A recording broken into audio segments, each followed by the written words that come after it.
네, 신도시 계획이 부동산 시장에는 어떤 영향을 미칠지 짚어보겠습니다. 황인표 기자 나와 있습니다. 자, 황 기자. 네. 신도시 조성은 이제 사실 서울 집값을 잡기 위한 정책이잖아요. 실제 효과는 있습니까? 뭐 어느 정도 있을 것으로 예상이 되고 있는데요. 그 미니 신도시를 여러 개 만들겠다 이 정책은 지난 9월에 그 대출 규제책과 함께 나왔습니다. 예.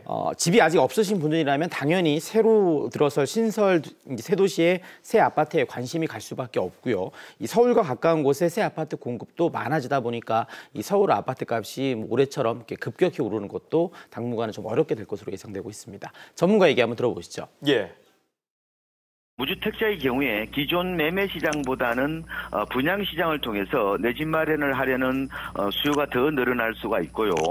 유주택자들은 공급이 이제 본격화되는 만큼 집값 조정 기대 심리를 더 갖게 할 가능성이 있습니다.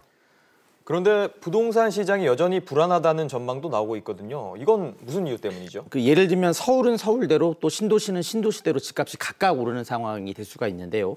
단적으로 서울 강남권의 수요 분산을 위해서 분당과 판교 신도시를 만들었지만 강남이든 이 분당이든 판교든 두 지역 모두 집값이 크게 안정화되지 못했던 예를 생각하시면 될 것 같습니다. 예. 이번 신도시의 경우 기존 신도시보다 서울 접근성이 좋고 또 신축 아파트이기 때문에 예상보다 많은 수요가 몰리면서 오히려 이 부동산 시장이 불안전해질 수도 있습니다.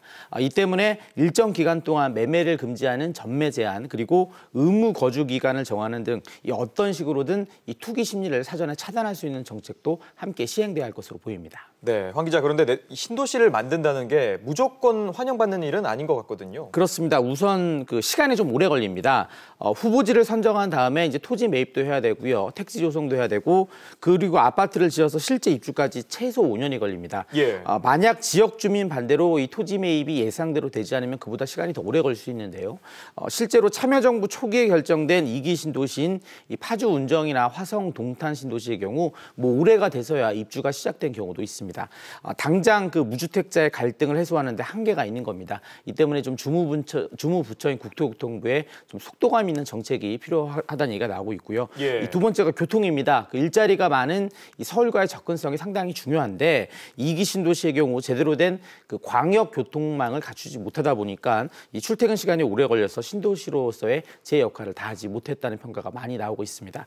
이 때문에 이번 신도시 지역은 일부러 1기 신도시와 서울 사이, 즉 서울 바로 옆으로 택할 예정이고요. 이번에 그 부지와 함께 교통 대책도 함께 발표하기로 했습니다.